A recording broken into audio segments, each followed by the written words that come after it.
Pakwachang est l'art de la spirale. Traduit par Pomme des 8 trigrammes, le Pakwachang fut révélé en Chine il y a 150 ans par le maître Dong Rai Chuan. La marche en cercle, exercice essentiel du Pakwachang, fait référence aux lois physiques régissant l'univers.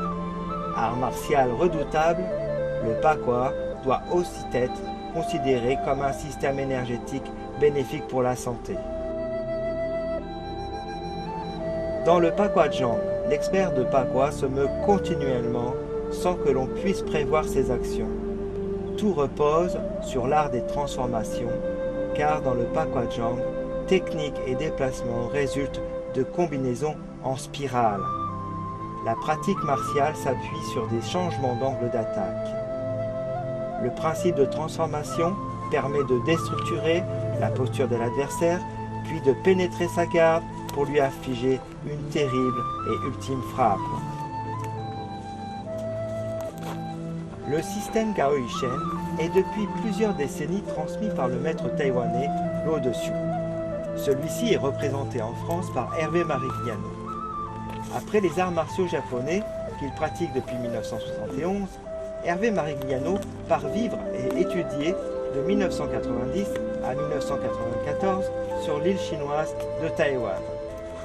Il y apprend les arts martiaux et la médecine traditionnelle chinoise auprès de maîtres chinois.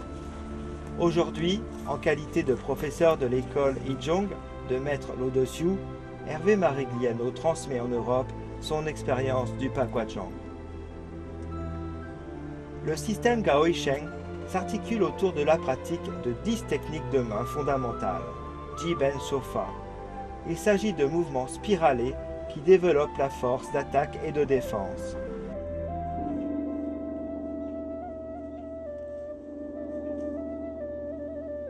Le système Gaoi Shen s'articule autour de la pratique de 10 techniques de main. Ce sont des techniques de main fondamentales. Il s'agit de mouvements spiralés qui développent la force d'attaque et de défense.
Le simple changement de pomme est par excellence la forme fondamentale.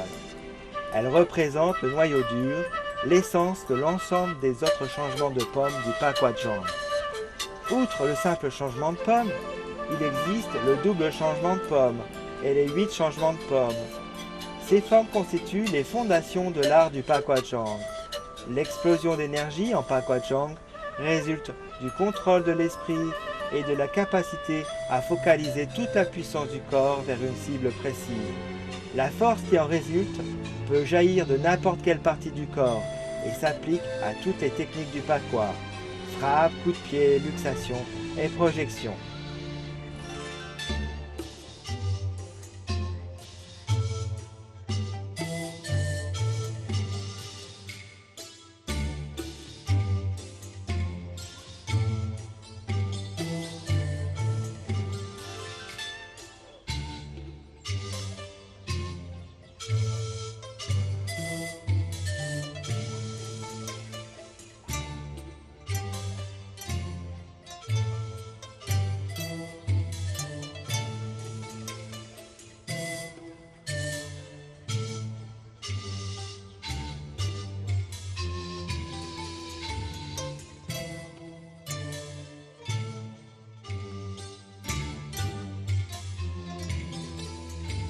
L'autre phase dans la progression du style Gaoishen concerne la pratique des postures célestes, Tiangan. Ces techniques renforcent les jambes, le torse et les tendons. Le Xiantian Pakuazhang, Pakwa du ciel antérieur, concerne un niveau encore plus élevé de pratique. Il s'agit de formes circulaires qui incluent la marche en cercle et notamment les 8 pommes mères, Bamuzhang. Toujours dans le Xiantian, les changements de pommes sont quant à elles de courtes séquences de mouvements contenant les directions fondamentales. Si elles paraissent abstraites, il n'empêche qu'elles contiennent tous les principes du Pakuazhang, percussion, torsion et bien sûr projection. Le point commun à l'ensemble des styles de Pakuazhang reste donc la marche en cercle. Le boxeur marche en cercle tout en pivotant sur lui-même à l'image d'une planète qui effectue sa révolution céleste. En fait, les formes circulaires du Xiantian apportent la capacité de changer de direction en souplesse et avec stratégie. Dans le Pakuazhang, la force est bien sûr provoquée par les techniques de rotation et de vrille.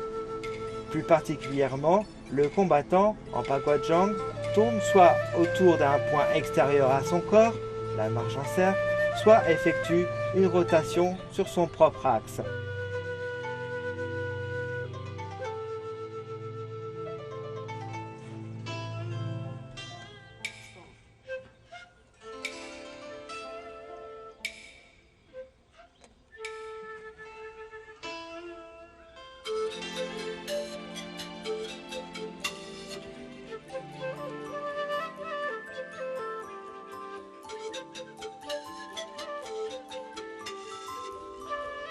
L'énergie en spirale du Pakuazhang résulte de la combinaison des forces horizontales, Hanjing, et verticales, Shujing.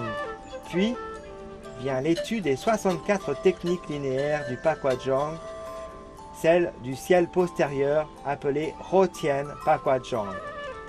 En pratiquant les 64 techniques linéaires, l'étudiant renforce en effet son corps, le structure et développe sa force interne. Il peut ainsi comprendre l'essence des mouvements pour plus tard en appliquer les principes au domaine martial. Si l'étudiant peut découvrir les principes qui régissent la forme, alors il pourra les utiliser en combat.